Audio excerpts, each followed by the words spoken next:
Como todos los años en verano, el programa Cantabria desde la Solana se traslada a la Ría de la Rabia en Comillas, aquí junto al restaurante La Rabia, para grabar dos entrevistas que son las que ustedes van a ver ahora.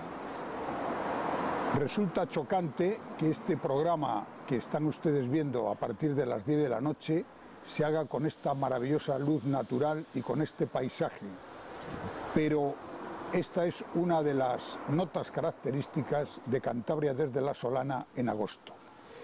Está hoy con nosotros Isabel Durán, una periodista conocida de todos ustedes, que tiene una larga y brillante trayectoria profesional, no solamente como periodista y tertuliana, sino también como autora de varios libros, entre ellos La Gran Revancha, ETA, el saqueo de Euskadi, una biografía de Arzalluz y unos cuantos libros más, casi todos en el ámbito de la política o de la política y la economía.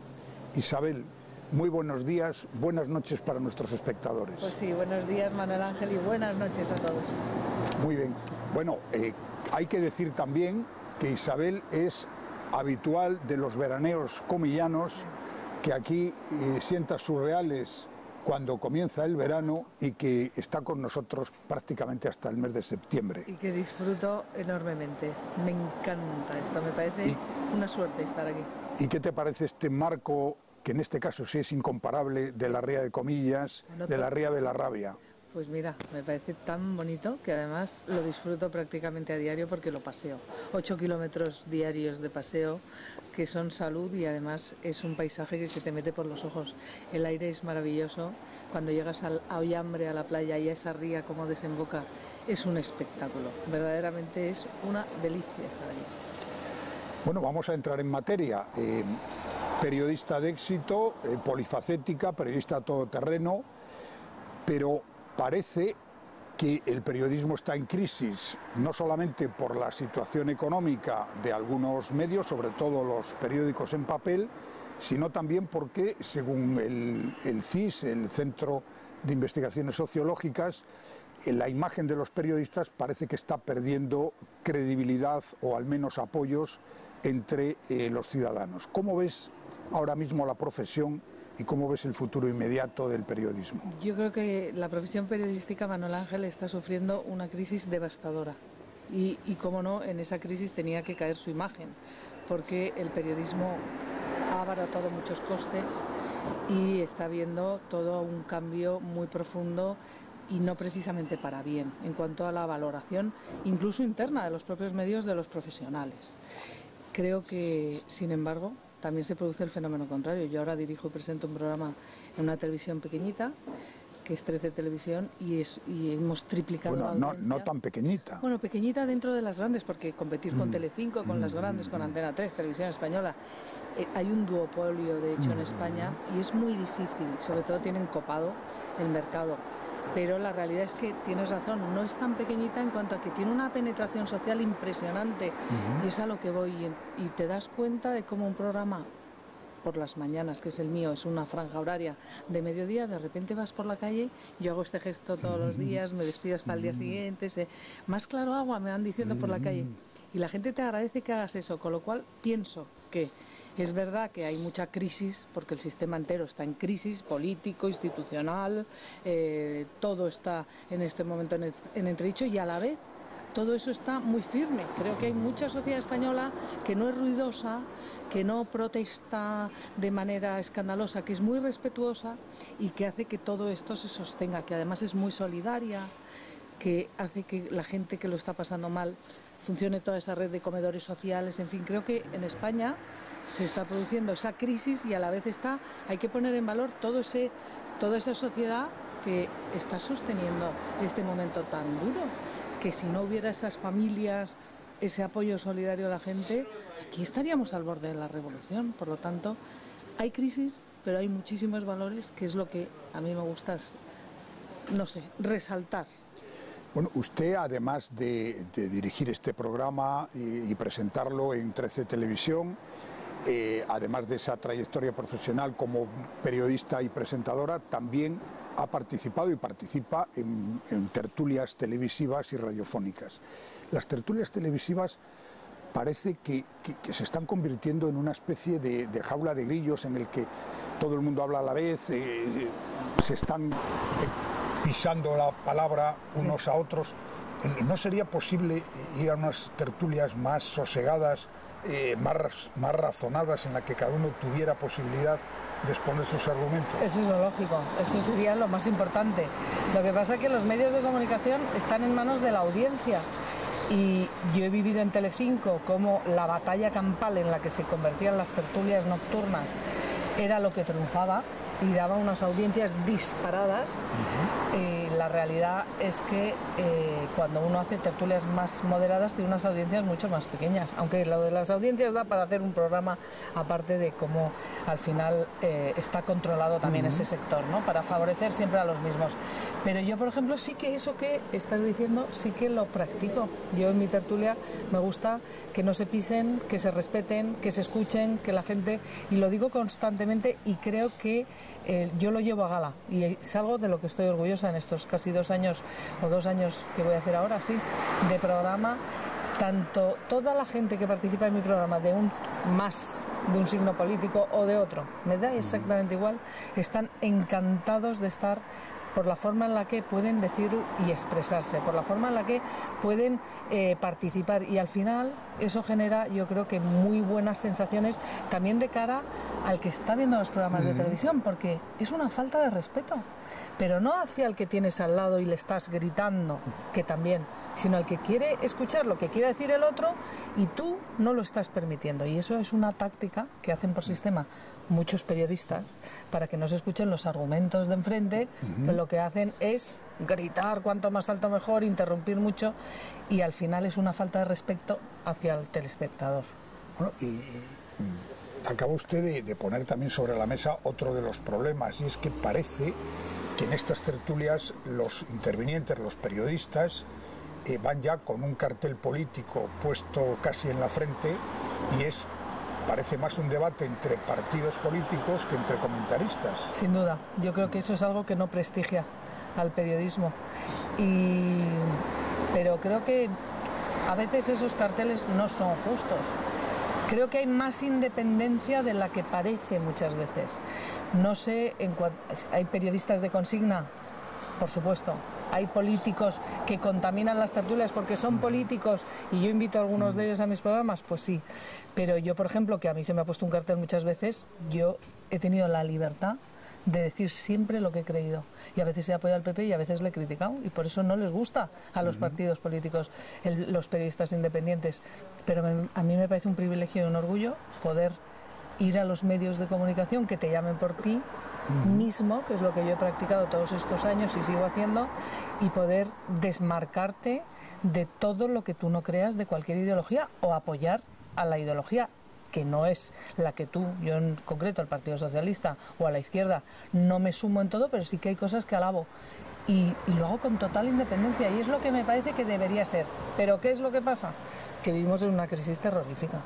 Y creo que también esto afecta en cuanto a la independencia, no solo de los periodistas, que yo no voy a cargar contra ellos, o sí, porque hay que hacerlo, pero sí con los medios de comunicación, porque los propios periódicos, los propios televisiones, todos ellos están, cuando gobierna un gobierno, al amparo de ese gobierno y procuran tapar las críticas, y a la inversa. Y si no lo hacen directamente, siempre hay informaciones donde ves que se cuela ese sesgo que es el gubernamental. Con lo cual, el que esté libre de pecado aquí, que tire la primera piedra. Bueno, pues vamos a tirar una piedra con el tema de la corrupción, que yo creo que es un elemento que siempre ha preocupado en España, pero que ahora, a pesar de que el CIS sigue poniendo el paro por delante como gran problema o gran preocupación de los españoles, yo creo que el tema de la corrupción está creciendo en interés y en indignación también por parte del personal.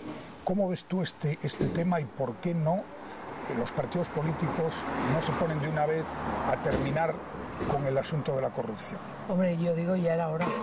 A mí yo estoy viviendo un momento que me gusta estar viviéndolo y ser testigo de lo que está pasando, porque todos esos libros que has citado y más, hasta 9 libros, llevo años escribiendo contra la corrupción. Y no digo prácticamente en solitario, pero casi. De unos y de otros, porque he hecho libros contra el felipismo cuando era la corriente mayoritaria y había una corrupción hasta aquí, o cuando Aznar llegó al poder y le saqué con un libro con una tirita en la boca y se llamaba Pacto de Silencio, que denunciaba, que tapaba la corrupción. Y lo he hecho contra unos y contra otros. Y en esos libros aparecen capítulos de Jordi Pujol y de los hijos de Jordi Pujol. ¿Y qué ha pasado? Nada. O sea, bienvenido sea la regeneración del sistema, bienvenida sea la indignación ciudadana. Ya era hora que en España la gente se indigne contra la corrupción. Y creo que si esto va hasta el final, que tengo mis dudas, pues España puede empezar a funcionar mucho mejor. Ayer veíamos una información, o antes de ayer, estos días, ya no recuerdo el día exactamente, esta semana, ha aparecido una información de Jaume Matas, que había amañado con una consejera el dinero, la concesión de un hospital, el mayor hospital que se ha hecho en la historia de Baleares, 600 y pico millones. Oiga ustedes, la corrupción, que es lo que yo llevo escribiendo desde el año 91 o 92, que me he dedicado a esto de los libros y a escribir de corrupción, y antes en los periódicos, en Diario 16, en ABC, pues la corrupción hace que los hospitales tengan menos dinero para el hospital y para la sanidad, porque se lo quedan en el bolsillo. Que las carreteras tengan más baches, porque el dinero para el asfaltado bueno se lo quedan los intermediarios. Que en la educación haya menos colegios y menos dinero para pagar profesores, porque se queda en el camino. O sea, la corrupción es el cáncer auténtico de la sociedad, y en España estamos de corrupción hasta aquí. Y ahí sí que no se libra ninguno, ¿eh? Y hablo de políticos, digo de partidos. Otra cosa es que hay políticos muy dignos, que no son corruptos, y esos son los que tienen que hacer valer y que se limpie de verdad España de corruptos. Bien, Isabel, las elecciones municipales y en algunos casos, como el de Cantabria, regionales también, pues están casi a la vuelta de la esquina, porque serán el próximo mes de mayo. Y por tanto queda poco tiempo. Y a 9 meses vista, ¿cómo se ve el panorama con la irrupción pues, de movimientos como Podemos, con el crecimiento que han tenido en las europeas Ciudadanos, que ahora ya se presentan también a escala nacional, con la crisis que parece que afecta al Partido Socialista y en parte al Partido Popular? Sin duda. Yo creo que estamos en un momento apasionante. Me parece muy importante que haya todos estos cambios y que los partidos políticos y que la sociedad evolucione. Y los partidos grandes tienen que tomar nota de lo que está pasando. Considerar frikis a un fenómeno como Podemos me parece un error de campeonato. Creo que Podemos, por ejemplo, es un partido, cuando se consolide como partido, que lo que está recogiendo es un fenómeno social de necesidad, de protesta, de cambio, de cambiar las cosas, de ir contra los grandes pactos que tapan todo, que me parece interesante. Me parece preocupante lo que lleva detrás, porque si te lees el programa de Podemos, a mí se me ponen los pelos como escarpias. Me parece gravísimo lo que propugnan económicamente, no pagar la deuda, irnos a convertirnos en antisistemas en una sociedad, y digo globalizada, en una Unión Europea que nos llevaría al abismo. Creo que su programa electoral, si uno lo lee, su programa como grupos que van a ir a un partido político, me parece espeluznante para España. Me parece que nos llevaría a la crisis más brutal que hemos conocido nunca. Pero creo que pueden tener futuro, y que como no reaccionen los grandes partidos y medianos, o las formaciones como Ciudadanos y UPyD, que está sumida en una crisis ahora porque no quiere entrar a coaligarse, que me parece un error, con Albert Rivera, realmente me parece que vamos a tener un problema, porque el problema viene de quienes propugnan unas políticas antisistema que nos pueden llevar al abismo.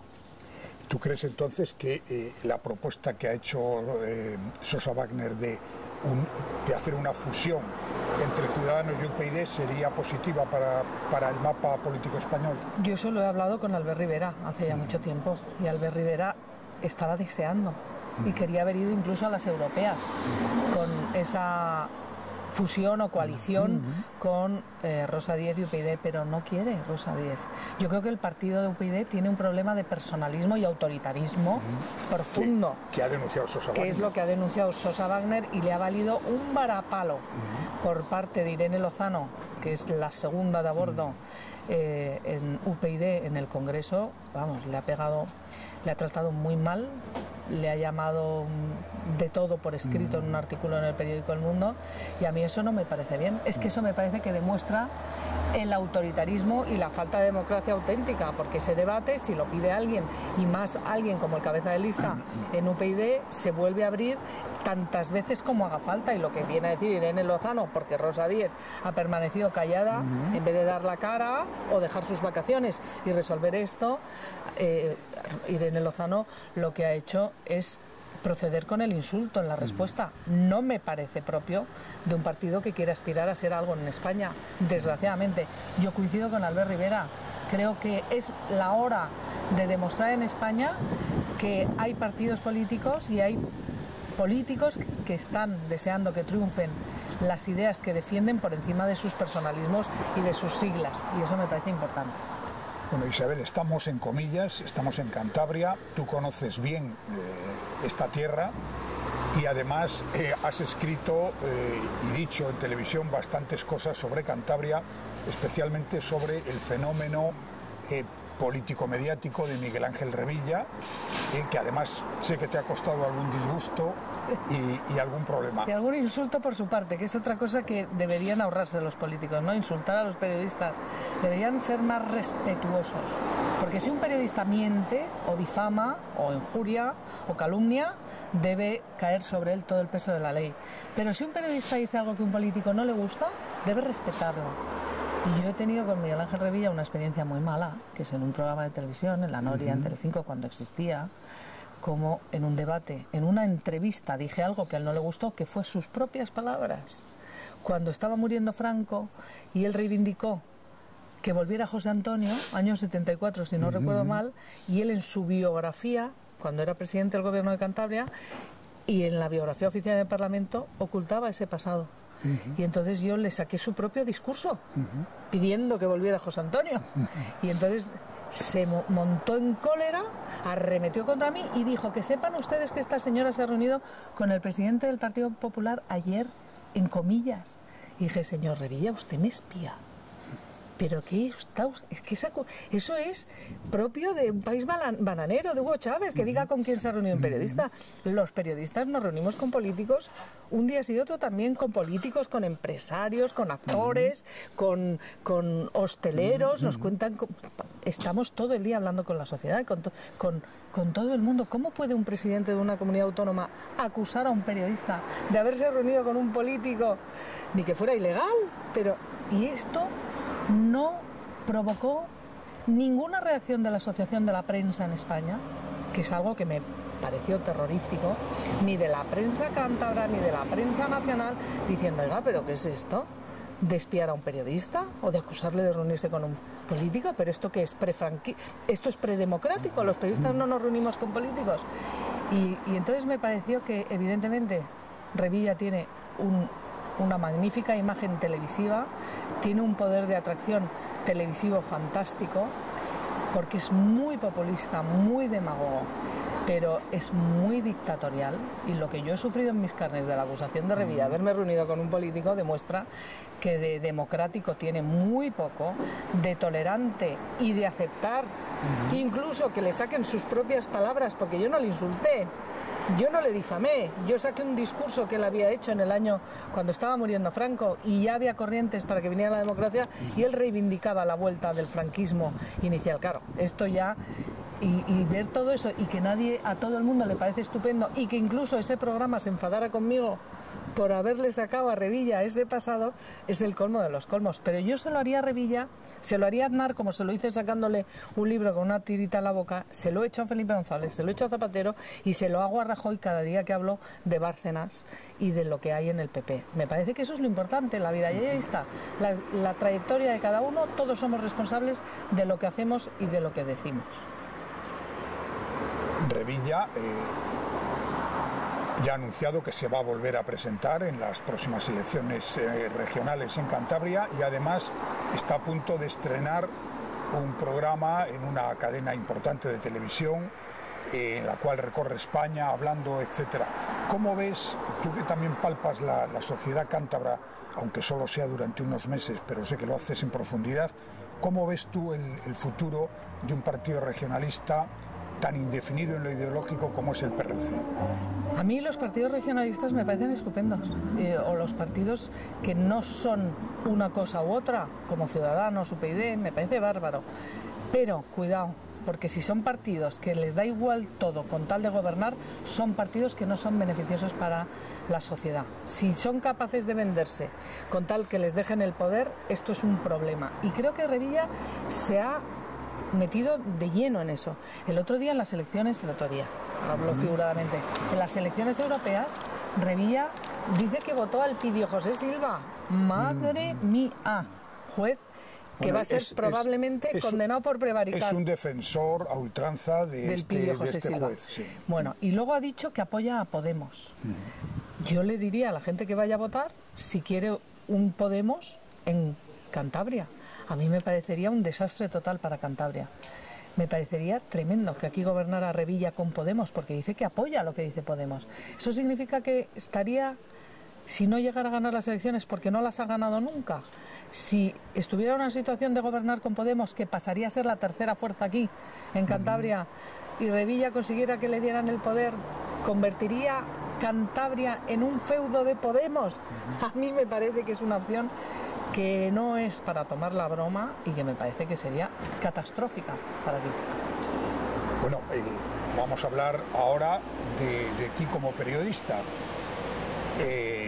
Todas las grandes cadenas de televisión, los propios periódicos, inician lo que se llama siempre el curso político en el mes de septiembre. ¿Cuáles son tus planes para este curso político? ¿Qué programas vas a hacer? ¿En qué estás trabajando? Pues yo estreno la temporada con Más Claro Agua ya consolidado, porque era una apuesta que no se sabía dónde iba a llegar, porque la cogimos con muy poquita audiencia, somos muy poquita gente, somos 6 personas, cuando mis competidores en esa misma franja horaria son 20 o 25. Me decía a mí un compañero que había estado en mi tertulia y ahora presenta un programa similar, me decía que su reunión por la mañana, a las 8 de la mañana que hacemos cada uno en nuestra televisión, se reunían 18, por lo menos, entre guionistas, productores, redactores. Nosotros yo dirijo y presento, tengo un editor, tengo una productora y tengo 4 redactoras. Estos son mis mimbres y con eso hacemos un programa que competimos y analizamos la actualidad con muchísima pasión y con mucha devoción y muy contentos porque hemos triplicado la audiencia que teníamos. ¿A qué hora se emite? De 12:30, es un programa mediodía, de 12:30, bueno, yo voy después de la misa, con lo cual dependo de lo que se enrolle el cura. Yo nunca sé la hora en la que empieza porque dependo de la homilía, entonces los hay que son más breves y otros que son más largos. Entonces, alrededor de las 12:30, 1 menos 20, menos cuarto, y luego hasta las 2:30. Ese es el horario que hemos tenido hasta ahora. No sé si lo mantendremos porque 13 Televisión estrena temporada con nuevos fichajes, con nuevos aires y con también muchas ganas, y a lo mejor hay pequeños movimientos, pero mi programa en definitiva sigue como está y vamos a consolidarnos y a seguir aumentando la audiencia. Ese es el proyecto principal. Y luego yo he dejado de participar en todas las tertulias. Me parecía que dirigir y presentar un programa como este merecía mi dedicación y mi empeño total, porque con tan pocos medios o trabajas mucho y te dedicas prácticamente en exclusiva, que es lo que hago, o no iba a salir bien. Y entonces ya he dejado de estar en tertulias, solo voy una vez a la semana al Cascabel, el programa de Antonio Jiménez también en 13 Televisión, pero ya no estoy en Telecinco, ya no estoy en radios, a lo mejor colaboran en alguna cosa en la COPE, pero me centro totalmente en Más Claro Agua, que es lo que yo quiero que triunfe. Vamos a ver si sigue. ¿Y libros? Y libros, pues sigo con algunas tentaciones porque las editoriales, como han ido bien, gracias a Dios, mis libros, pues siguen queriendo que yo escriba, lo que pasa que no puedo, no tengo tiempo. Yo ya he decidido que mientras tenga tantísima dedicación a la profesión, y también tengo que dedicar una parte muy importante a la familia, porque esta profesión absorbe tanto que tienes que dedicar una parte importante a tu familia, yo no puedo sacrificar a mi familia para cuando llego a casa volverme a poner a escribir. Bastante estoy con estar con llamadas, con la información, con la actualidad para el programa al día siguiente. No puedo en este momento dedicarme a los libros. Sí que aspiro a tener alguna vez en la vida un momento más sabático, un año, no sé, unos meses, para encerrarme aquí y escribir, porque me apasiona, o sea, comprendo. Comillas, buen sitio para escribir. Comillas es maravilloso. Y yo la verdad es que he descubierto Comillas hace una década ya, llevo unos 10 años viniendo aquí y me parece de los sitios más bonitos, más acogedores y con gente que es más que agradable, ¿no? Es especial. Ya en mi vida, Comillas, ya es algo muy especial, y no solo Comillas, porque vas a San Vicente, te mueves. Este año he descubierto Garabandal, que no lo conocía y me ha parecido impresionante todo lo que ahí se ha vivido, y me estoy metiendo en lo que han hecho estas niñas de Garabandal y todas estas cosas, que es fíjate, una comunidad pequeñita y hay millones de cosas por descubrir. Pues Isabel, muchísimas gracias por esta entrevista, por lo que nos has contado. Que el final de tus vacaciones sea estupendo y que tu inicio en 13 Televisión pues vaya lleno de éxitos. Millón de Muchas gracias a ti, Isabel. Mil gracias. Buenas noches.